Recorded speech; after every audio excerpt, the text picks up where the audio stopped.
Good morning, children. How are you all? I hope you all are doing well, staying safe, fit, and fine with your family. Children, we are discussing a very important chapter, and in this chapter, we have discussed about the adaptation, we have discussed the habitat, we have discussed the terrestrial habitat, and what are the adaptation shown by the animals which are found or the plants which are found in this terrestrial habitats. For example, we have studied this grassland, we have studied this deserts, we have discussed the forest and mountains. Now we are on to the some aquatic habitats.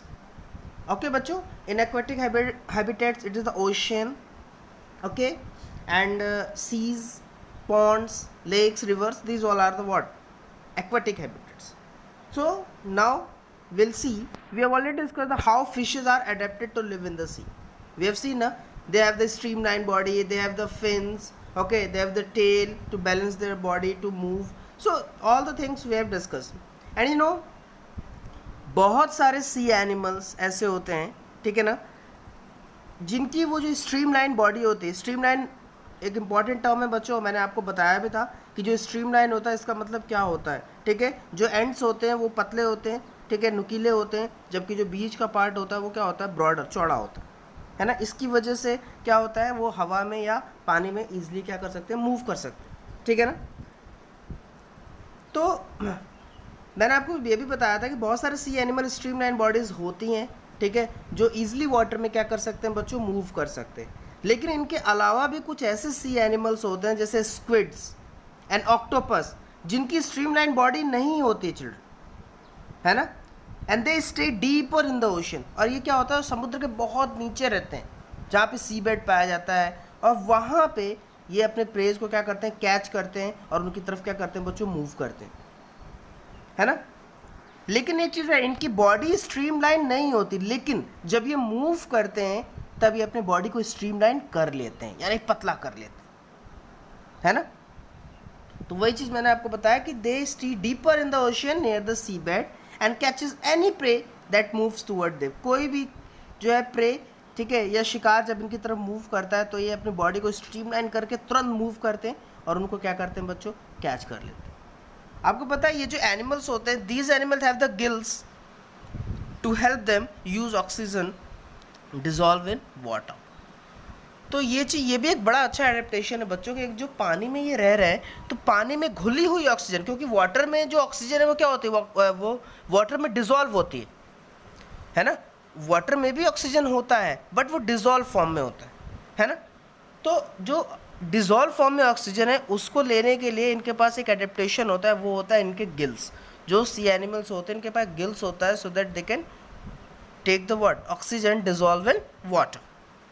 Okay, इसके बाद से बच्चों there are some sea animals like dolphins, है ना, and whales. जो dolphin और whales होते हैं बच्चों, they do not have the gills, है ना. इनके पास गिल्स नहीं होती, ये ध्यान देने वाली बात है ना. So there are some sea animals like dolphins and whales that do not have the gills. They breathe in air through nostrils or blowholes. ये एक बड़ा important point है कि जो आपकी डॉल्फिन्स होती हैं और जो वेल्स होती हैं इनके पास गिल्स नहीं पाए जाते. तो ये जब गिल्स नहीं होंगे तो बच्चों ये कैसे ब्रीथ करेंगे, है ना. They breathe through the air, that is nostrils. So they breathe in air through the nostrils या ब्लो होल्स. इनके पास बच्चों ब्लो होल्स पाए जाते हैं. समझ में आ रहा है क्या पाए जाते हैं, इनके पास ब्लो होल्स पाए जाते हैं, ठीक है. जो इनके हेड, यानी जहाँ पे इनका हेड होता है वो उस हेड के अपर पार्ट में, ठीक है.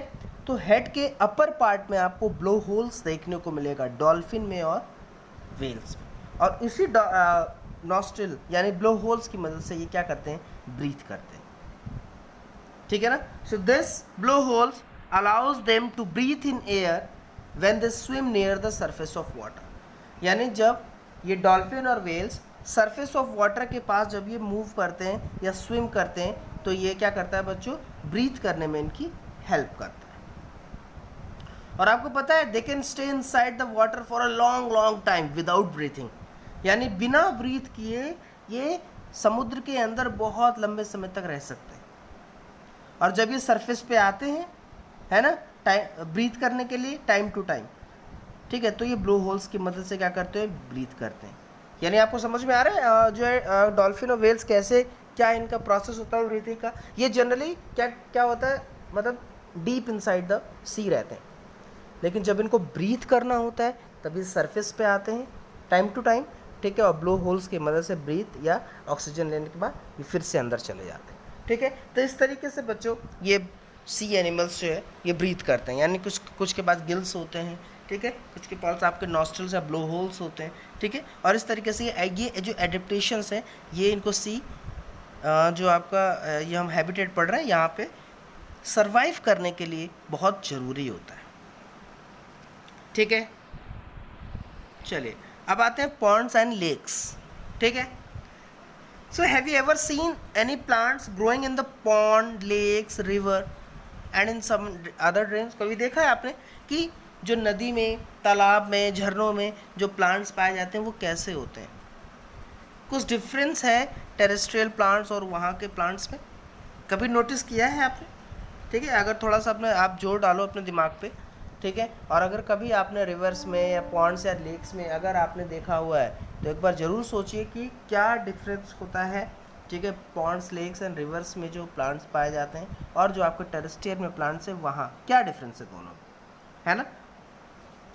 तो आप जाइए अपने आसपास, अगर कोई पॉन्ड हो इफ पॉसिबल वहाँ जा कर के देखिए, ठीक है, and try to draw the kinds of plant that are seen there. उनको एक बार ड्रॉ करने की कोशिश कीजिए, उनकी लीव्स कैसी होती हैं, उनके स्टेम्स कैसे हैं, है ना, उनके रूट्स कैसे होते हैं।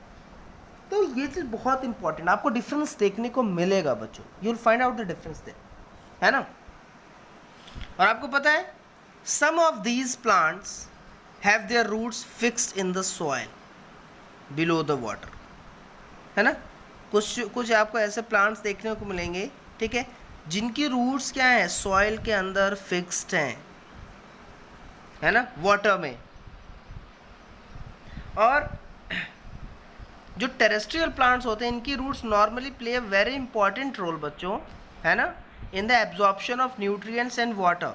तो जो समुद्र में जो आपके रिवर में, पॉन्ड्स में, लीक्स में जो पानी जो प्लांट्स पाए गए हैं इनकी जो रूट्स हैं ये पानी के नीचे होती हैं, है ना। आप इस तरीके से देख सकते हो, यहाँ पे फिगर बना हुआ, ये देखिए। और ये जो है बेसिकली क्या होता है, पानी के अंदर जो सॉइल होती है वहाँ पर जा कर के इनकी रूट्स अटैच होती हैं, है ना।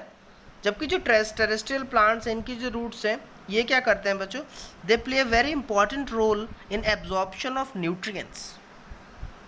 यानी जो भी हम न्यूट्रिएंट्स एब्जॉर्ब करते हैं, ठीक है, प्लांट्स सॉइल से, वो रूट्स के थ्रू ही करते हैं, है ना। इवन जो वाटर भी एब्जॉर्ब कर रहे हैं सॉइल से वो किसके थ्रू कर रहे हैं, ऑब्वियसली थ्रू द रूट्स, है ना।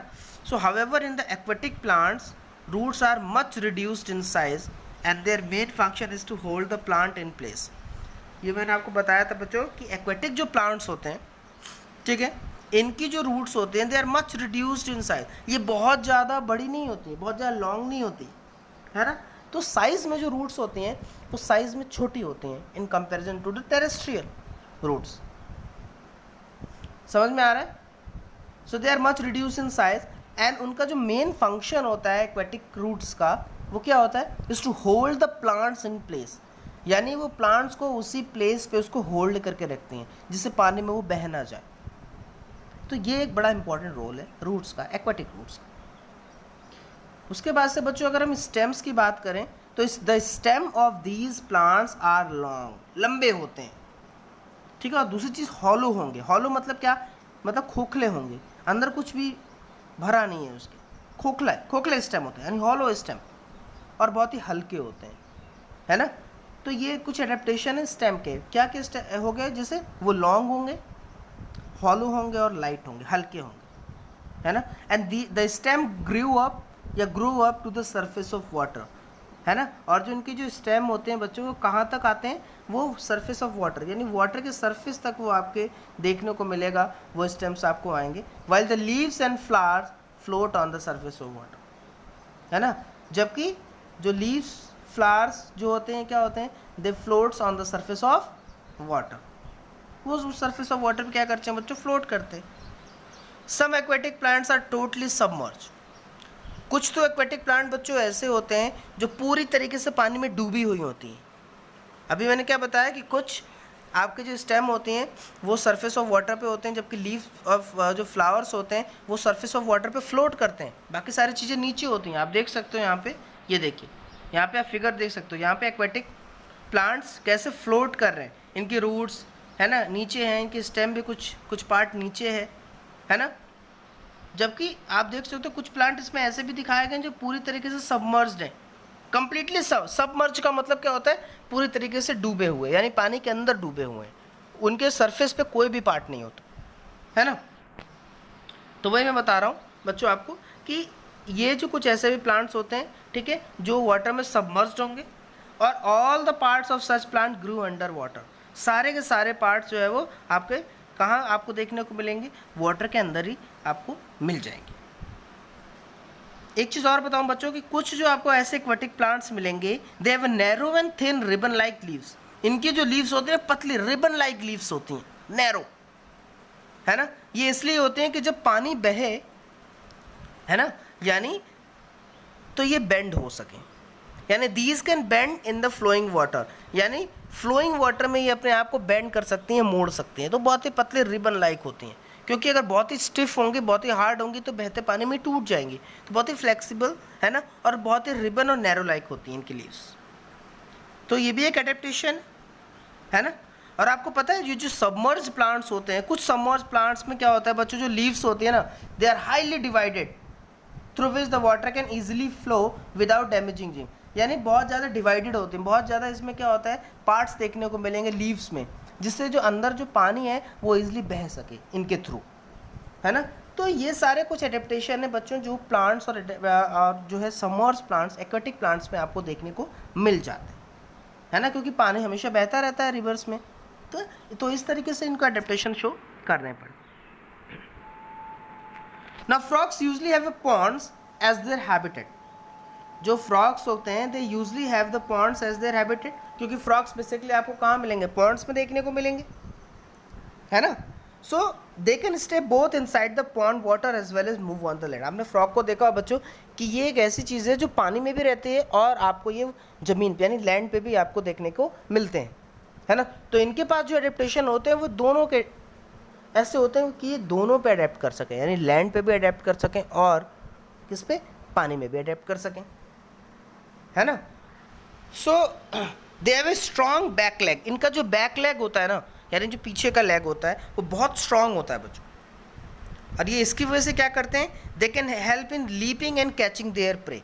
और इसकी वजह से क्या करते हैं, ये लीपिंग यानी कूदते हैं और ये अपने प्रे को क्या करते हैं बच्चों, कैच करते हैं। इनके जो बैक लेग होता है बहुत स्ट्रॉन्ग होता है।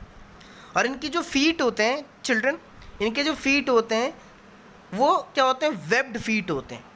इनके कैसे होते हैं, वेब्ड, यानी जालीदार इनके फीट होते हैं, जिसकी वजह से ये क्या करते हैं, वाटर में स्विम कर पाते हैं, है ना। तो ये चीज़ें बड़े इंपॉर्टेंट है।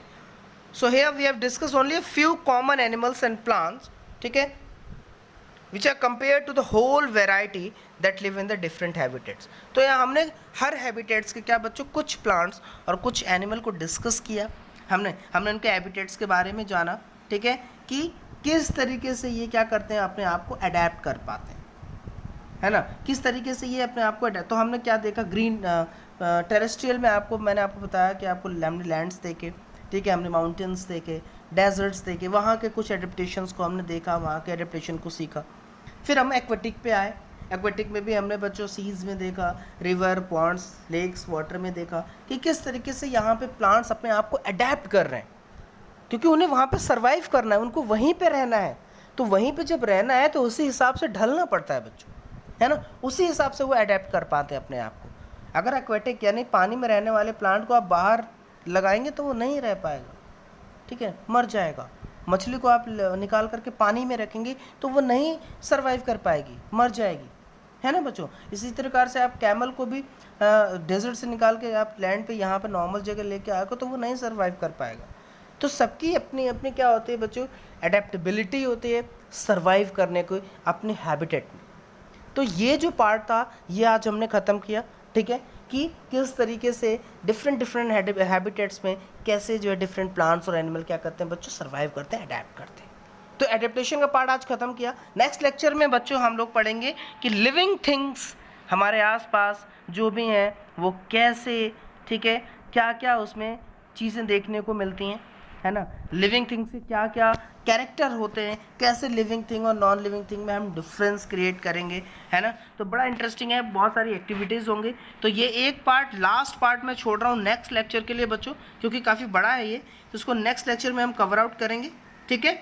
और ये देखिए काफ़ी बड़ा पार्ट है ये। So this is for the next lecture, और आई होप कि आपको अच्छे से चीज़ें समझ में आ रही हैं, टॉपिक समझ में आ रहे होंगे, ठीक है ना बच्चों। So see this is the last part, will cover it out, okay. So आज का लेक्चर बस इतना है बच्चों। होमवर्क में आपको भी बताता हूँ कि आपको क्या क्या चीज़ें इसमें करनी है। होमवर्क में children C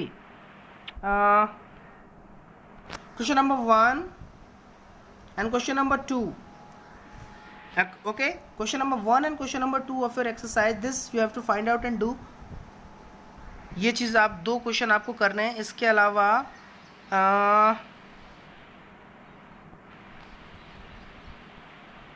okay, question number 1, 2 and 3, yes। So question number 1, question number 2 and question number 3, this is your homework, okay। यानी एक्सरसाइजेस का क्वेश्चन 1, क्वेश्चन 2 एंड क्वेश्चन 3 ये आप करेंगे, इसको फाइंड आउट करके इसको ढूंढ के अपनी कॉपी में करेंगे, ठीक है बच्चों। मिलते हैं इन द नेक्स्ट लेक्चर, तब तक के लिए बच्चों टेक केयर, बाय बाय।